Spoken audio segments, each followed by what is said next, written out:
Hello, you wonderful people, and welcome to another episode of Centric. This being a show where I talk about crime dramas that I watch. For today's episode, I'm going to talk about the latest episode of The Cleaning Lady. A lot of really interesting things went down in this episode, so let's break it down.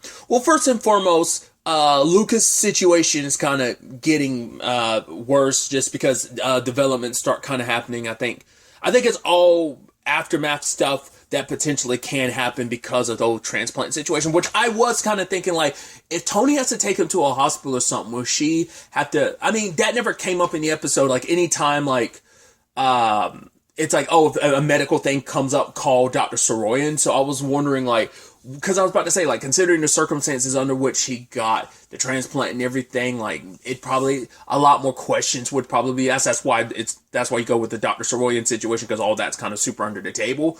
But I was still like, yeah, she never says, like, take him to a hospital or something, because it's like, yeah, because later on, the means she needs to take care of Luca costs way too much money.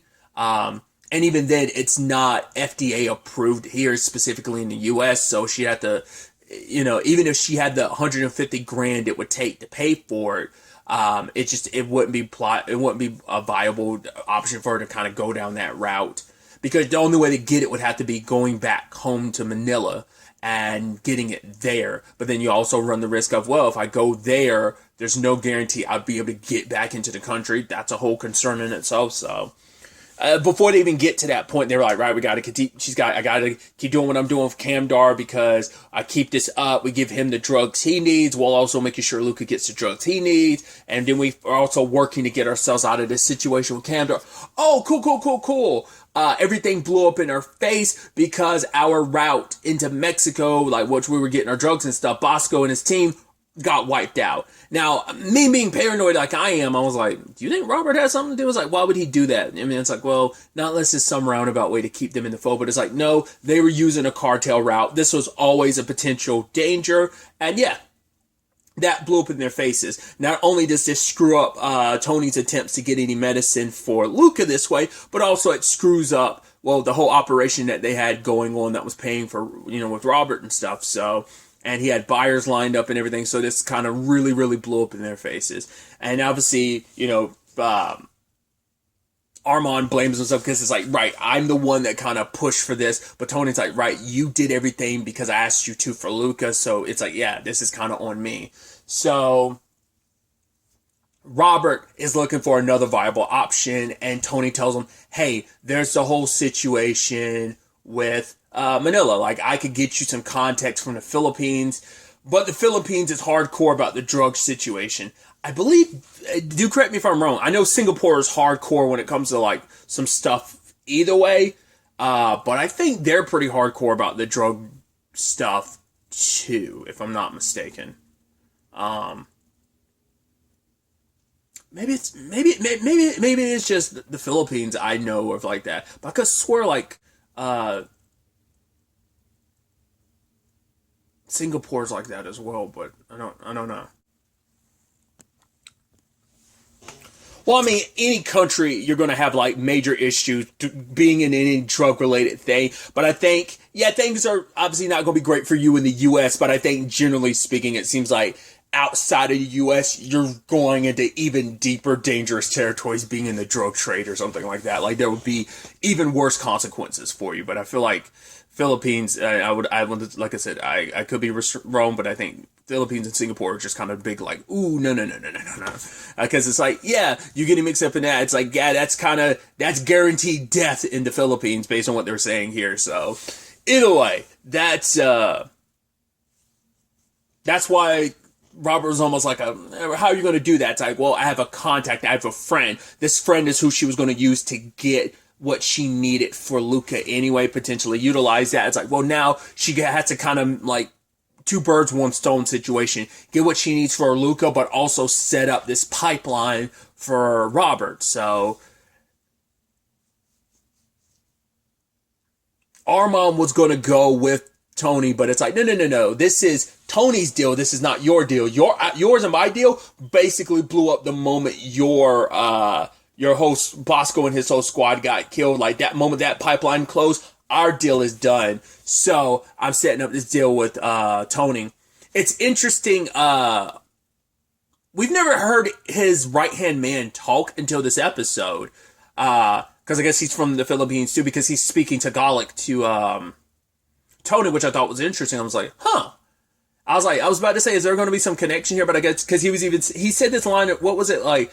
Oh, it's different for us back here or something. Because like, it's like, has she visited home? Like, is she happy to be back? And I think for her, she kind of felt like, yeah, it's interesting to be back, considering the circumstances she left the Philippines, but also now being the circumstances that bring her back. But I think it is also, he's like, oh, it's a different thing for us. I guess it's because, I don't know if that's in correlation to why they're here in the first place, but also like they both were people who are like left the Philippines behind for different reasons. And it's just like, it's almost like we're not the same people we were when we were here before. Maybe that's kind of what he was getting at. And part of me was almost like, are they set? But that's like the only line of dialogue he hasn't. Once again, he's just like, he's Robert's like number one guy that's just kind of there. Was his name Joseph? I'm like, that was just interesting to me. I mean, I guess it's like they're setting up, but it's like, it feels like that might be set up for something in the future. Like, I was about to say, like, not unless like they're trying to form a bond between him and Tony so that when like Robert's removed from the equation for whatever reason, we'll get to that later, that he kind of still will be loyal to them or something. Like, I don't know. That's what crossed my mind, but I'm like, there's nothing that suggests that, but I just thought that was so interesting. It's just like, yeah, he doesn't really talk, and just in that moment, he kind of had that conversation. I mean, it's like, right, you're both, potentially, from the same place. So it's like, why would, of course it'd be like, oh, it's gotta be interesting for you being back here or something like that. I just thought that was such an interesting conversation. But obviously a lot is riding on the line for Tony in this. It's like, hey, not only is my son's life in danger, it's also a situation of, if I screw this up, Robert will leave me here. But for Tony, it's like, whatever risk she's got to take is worth it. She was also asked by Fee to like drop off some money to her and Marco's parents. And you're just like, you can tell, like, it's like, I don't want to, because I don't know if they've gotten any updates about Marco's circumstances. I mean, his, like, the case. I don't know if they've gotten updates, obviously, where things kind of stand. I think just Tony in general is just kind of like, right. Last time they were here, they were talking about, like, taking Luca. So she's like, if I'm around them and they find out about Luca's circumstances, they're probably going to even more so want him back home. But it's also just the awkwardness of, yeah, many things were complicated between your son and me, and he's gone now, and it just, I don't know. So she avoided them. She dropped off the money and then left. It's got to be hard considering, like, hey, she looked in there, and obviously there's pictures of Fee and Marco, and it's got to be weird and awkward to be back there. So, but she made contact with her friend who, like, basically she got her on the medical board or whatever when she had to step away because of Luca's condition and stuff. And Robert's kind of like trying to like stick it, like twist the knife in, but I'm like, oh, you were basically a god because, like, you're this powerful, like, I don't know if that means even more so in like the Philippines or something like that. I don't know if that's what he'd get. I mean, I think in general, being a doctor probably means a lot in any country, but I wonder, does it mean more in the Philippines or anything like that? But he was like, oh, you had like this god status as a doctor. You're all powerful, and you kind of had to give that up just to be a maid to criminals. But for Tony, it's like, I would do it again in a heartbeat because it's like, it's all for my son, and I would do anything for my child, It's like, Robert doesn't really have that connection. Like, everything he does is for him. Even when he's claiming it's for other people. Like, Nadia, it's still for you because you're a sociopathic, like, prick who just cares about what he wants, So, he wouldn't understand that. But I think from a criminal standpoint, he could probably like, oh, I understand doing whatever it takes to get what you want. I just don't have the familial connection. Because even Nadia is just a means to an end. It's not like, yeah, maybe in his own twisted way, he does love her, but it feels more like a possession thing than it is like true love. I don't know. Maybe for him, he doesn't really know the difference. Like, whatever the case may be. Moving along, she ends up, trying to smooth things over with like this person, because she's like, yeah, I kind of put you in this position. So she's like, right, this person will help me out because they kind of owe me. So plus, she's like, there's corruption on all sides on things, so she's like, right, I could take advantage of the corruption in the Philippines and buy our way through whatever we need to kind of make this happen. But the problem is when she brings this up to her friend and her husband, it's like, it kind of blows up. And it's sad, like, Tony burned that bridge. That was someone that was someone she mentored. It's like you taught her everything she knows. She looks up to you. She cares about you. I mean, they did a lot just for Luca's sake. It's like, yeah, let's kind of like set some stuff aside from Tony for Luca. We'll do what we can because obviously the healthcare system in the U.S. and stuff. But then the moment Tony starts asking about the more legal stuff, he was upset about it. Rich, once again, I'm not going to fault him. It sucks the circumstances, but you're also like, dude, I ain't going to fault you when you're like, you know what could happen to us, and you're still asking. It's like, yeah, you're asking them to put their necks out there. I mean, all they had to do was kind of give you the contact, but I guess if that contact got back to find out who gave you the information, it could still fall back on them. It's like, understandably, you'd be paranoid. I don't even want to be tangentially connected to something drug related. I don't want my name even whispered in the same conversations that the word drugs are being used. I get it. It's a death sentence, so it makes sense. But her friend was more willing to, hey, here's his name. I wish we could help. But then she sees Robert. She's like, wait, you brought that man to my house? It's like, well, she didn't do it on purpose. Cause I figured Tony was making a mistake the moment he was like, yeah, so who's this person? And she's like, yeah, it's a friend of mine. I tutor. Like the moment she was like, you gave him way too much information. Because of me, I was like, he's going to take advantage of that, which I guess to be fair, the fact is he rolled up outside because he didn't want to see you. He wanted to keep you motivated to get this done to make it all work out. But it's like, yeah, Tony didn't have much trouble. Like, cause it's like, right. She's like, I'm in trouble. And that's why her friend wanted help. It's like, oh, you brought that trouble to my doorstep. That man literally knows where I live now. Cool. Never come back. Never talk to us again. So that bridge is burnt. So even if she wanted to get stuff for Luca from them, like she kind of potentially has been, that's not going to happen anymore. So she's burnt that bridge. And I think for her, it's even more so like she's burning every bridge she has back in the film. So like if things kind of go sour, like she doesn't even have Manila to fall back on. It's just kind of like, and even then it's not a resort. It's not a situation she wants to resort to anyway, but even as a last resort, that's becoming less and less of a viable option now because it's just like, yeah, because she's burning bridges left and right, so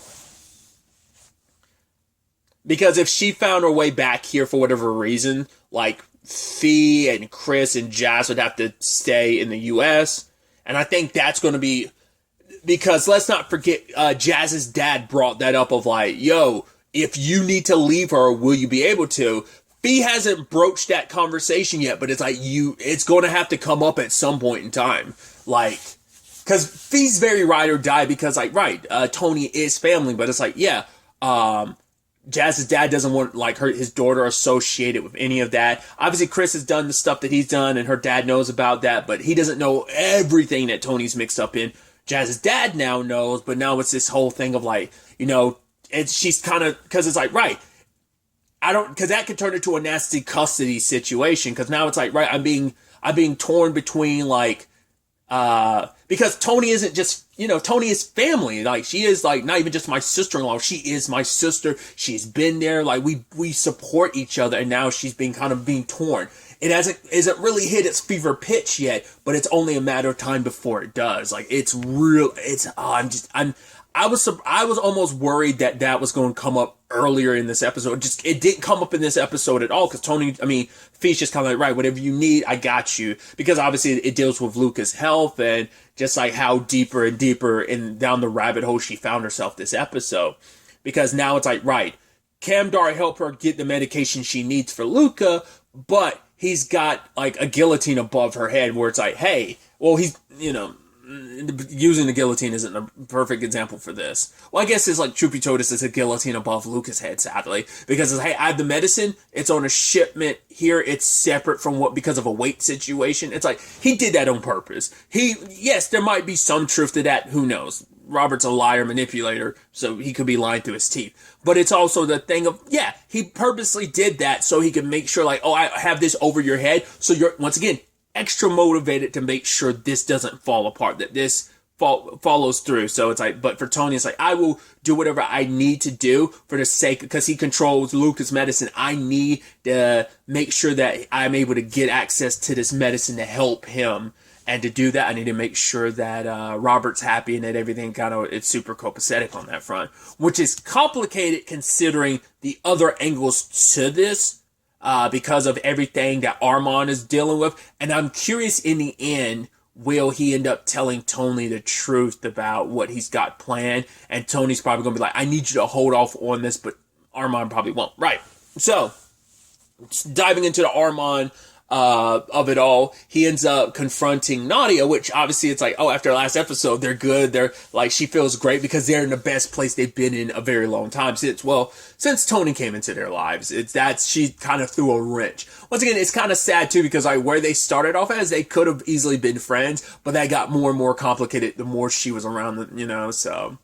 I'm actually so surprised the Nadia thing has played out the way it has, because obviously, like, he loves her and cares about her, but he was also kind of using her last episode, trying to make amends. But it is a thing of like, right, I think Tony kind of realizes that too. No matter what they had, they do have feelings for each other. But it's like, right, he's married to Nadia. Nadia's his wife, so it's like, right, he's got to prioritize his relationship. I got to prioritize like focusing on saving my son. I guess that's just kind of where their priorities kind of lie. Well, he confronts Nadia about the whole being married to Robert thing, and she confirms it. I guess she was like, right, it was only a matter of time until you found out, because she wasn't too concerned about, wait, how'd you find out? I guess it's like, right, it was only, because even Robert was like, oh, it's only a matter of time. So I guess it's something that, well, even later on, Arman had said, like, it's public record, but he wouldn't have known to look for if Tony hadn't found that certificate last episode, right? So it turns out like they were married. She was like, right, he helped me out so much, kind of, I think she said specifically like getting me here. So it's like, I felt indebted to him. I was young at the time, but I made him like null and void that marriage. But it's like, no, you guys are never divorced. She's like, what? It's like, yes, you're still married. But she's like, no. He told me he put in the paperwork. I was like, oh, so you legitimately didn't know. And it's like, right. So Robert came back in your life. He even admits, hey, I was hoping like I couldn't bring myself to put in the divorce papers. You would have thought that would have come up about like, cause Arman and her are married. So you would have thought that would have came up, but I guess it also depends where they got married. Because like, yeah, cause I don't know what the record keeping situation is like. I've never been married because I was like, yeah, if you got a Vegas marriage and you got married somewhere else, like, would that come up at all? I mean, it could be that they got married no, because it was like, it's in public record. So it's like, yeah, it has to be, maybe that's not as like kept up with as I thought it would be. I feel like that would come up of like when you're trying to get married again, someone be like, oh, you're actually already married. I'm like, I mean, maybe some of that paperwork just kind of slips through the cracks. I have no idea how that, like, fully works. Either way, Nadia confronts Robert about it, because now it's kind of a pride thing for Arman. It kind of typically always is when it comes to Robert, because it's almost like he purposely, like, did all this, knowing, like, deep down in the back of his mind, it's like, oh, you guys are together, but she's still married to me. She married me first, yada, yada, yada. So, like, it's like, it is that thing of like, he's been holding it over my head secretly the entire time. But she confronted Robert about it. It's like, once again, it's like, oh, I loved you and I hope that you would come back to me. She's like, wait, is that what this has always been about? This is just you manipulating? He's like, no. He's like, yeah, like, and when you asked me for help with Arman, I thought this was an opportunity for us to get close again, that you would, see that we were meant to be, and that, yes, everything would work out, and that, we would be together like we were supposed to be. Like, it would all work out in the end, so I wouldn't have to worry about the whole, I guess, then you spring the surprise on her, like, oh, my love, we're back together again. I guess I should tell you this funny thing of, hey, technically we've been married again, we never stopped being married type of thing, which I'm like, I think even I think that would not work out the way once again, I think just from a sociopathic level, I think he thinks everything's going to work out the way he wants them to. But, Arman's in this space of, yes, the La Habana, because it is under Isabel's name, she needs to sell it because they don't have the money necessary to they're not making enough of a profit for the business. So it's kind of a lose-lose situation for Isabel. So she's got to sell it. And Arman doesn't have the capital to just like straight up buy it off her hands like they want it to, just because they're too busy like in the red with Robert to kind of like be in a positive, be enough in the black to afford and get this off of Isabel's hands. So obviously Nadia got informed. It's like, cool. And she's like talking to Arman's like, hey, when this is all said and done, like, what are you saying goodbye to, La Habana or me? But it's like, neither. The fact of the matter is, kind of, hey, this is on Robert. That bastard needs to go. I'm going to kill him, and I'm going to need your help to do it. And it's like, right. Because Robert's wife, legally speaking, when he dies, everything he owns comes to you, which did kind of get Nadia's attention, because it's like, right, this guy's a sociopath, and saying that, hey, I'm no longer a use to him. He will kill me the moment he gets the chance, because he has his reservation. He will be slow to do it because of Nadia, but the moment Nadia shows any signs of like sliding more towards his way, he's going to take advantage of it. And maybe that's why Arman is having her like lean into it more. It's just like, right, get him to do all the heavy lifting for us, because I assumed the whole him buying La Habana was like part of the plan, or, you know, because she mentioned it enough in front of him, hoping that it would. But I guess it's like, right, now that he's getting closer to her, for him it's going to be like a thing of, oh, I get to probably, moment I get the opportunity to, I'm going to kill Arman because I don't have to worry about it, because like Nadia's going to be with me again. So it's like, yeah, she has to just probably slow play it to be like, hey, I'm with Robert, and now their relationship is done, because she even admits, she's like, right, not only have I lost Arman, I've lost La Habana, so now he sees it as an opportunity to swoop in and be her shining knight in armor. So that's definitely going to be interesting. I'm curious to see how Arman plans on doing it, though. Oh, but there's also that little wrinkle of the Maya situation. I figured before long that Garrett would find out. He didn't find out the way I thought he would, because it's always been in Robert's back pocket, that information of like, right, I like, if I get arrested, ooh, you want to make me pay for Maya's murder? Well, I can give you Maya's actual murderer. That's how I figured that was always going to play. Once again, it was always a trump card in Robert's back pocket. Well, that trump card's not necessary when they ended up finding the gun that killed her.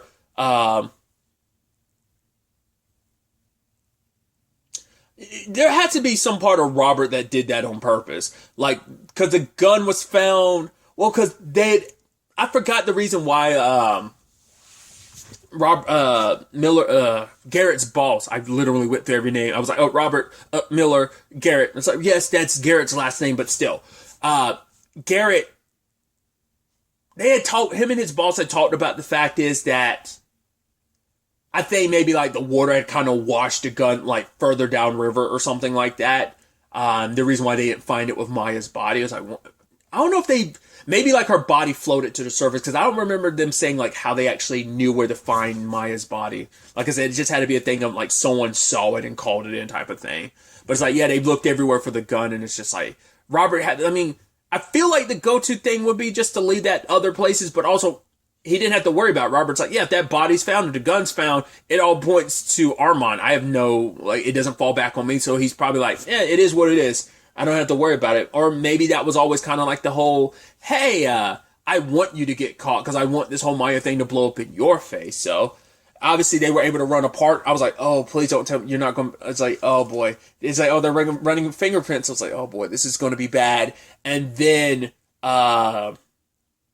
nothing came up at first, and then they're like, oh, we have a partial, and it matches these people. I was like, oh, Arman's going to be a part of it. That's also the second thing. He went to jail. We don't know if his prints were in the system before he got arrested last season. We don't know that, but either way, now Garrett knows. It's not going to matter what the circumstances are for Garrett. It's like, no, he cared about Maya, and you pulled the trigger no matter what the circumstances. Now the question is, and he's going to probably be asking is, did Tony know? Did Tony know and lie to my face type of situation? Because he knows how close her and Arman are. So it's like, there's no way, like, so will Tony try and defend him? Because regardless of it all, it's like, right, he pulled the trigger. You knew and you lied to me. You could have told me, but you didn't. You chose not to. That could be a whole complicated thing, which that also puts him in a very complicated spot too, considering it's like, well, he's kind of your CI on the inside to take down Robert. So it's like, right. His boss might be like, yo, we might have to pick and choose. Yes, we'll use him to take down Robert, and then we'll take Arman down in the process. It's like, well, the question then becomes like, well, is Robert going to be dead before then? before or after then. So,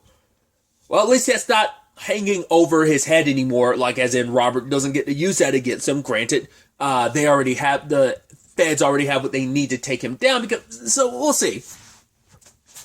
Because obviously Garrett is not the most composed person, especially when it comes to this whole Maya situation, and he's never been the biggest fan of Arman regardless. Now it's like, oh, you killed the person I care about, so yeah.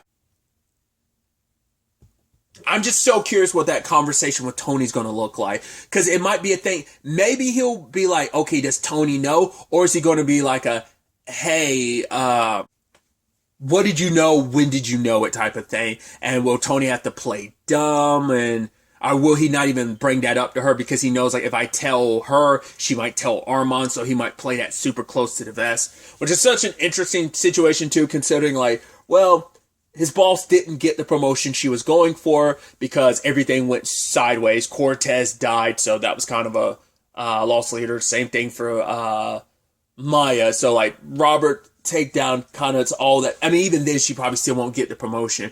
But yeah, they're kind of both. They're like, oh, look at us, two sad sacks, and they start making out. I'm like, that's going. I was like, they stopped, but I'm like, yeah, that's probably a good idea because that's super inappropriate. She's your boss. But they had a thing beforehand, if I remember, because I think they talked about that in season 1. There was a thing between them, so I think so.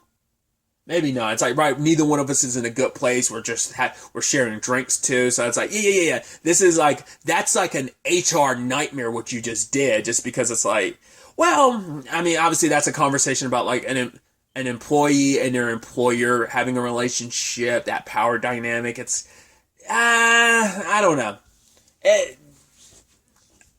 Well, I think it's about disclosure and stuff like that. I mean, it also depends on, I guess, like your workplace work, because I don't know if the FBI supports that when it's like, hey, this is someone that works under you you're dating. Like, that might just be a natural no-no in the workplace. Like, once again, if there's written rules about that, that might be a thing. But it's just kind of like, I don't know. I feel like that could end up in I don't mind. I'm not like shaming them or anything. I'm just like, man, that could be a HR nightmare, and your boss, your own bosses will be up your own asses about that. So maybe nothing will come of it. I kind of always wondered if there was going to be something, but it never happened. But like I said, I feel like they might have referenced that something happened in the past. But like I said, that could just be me misremembering.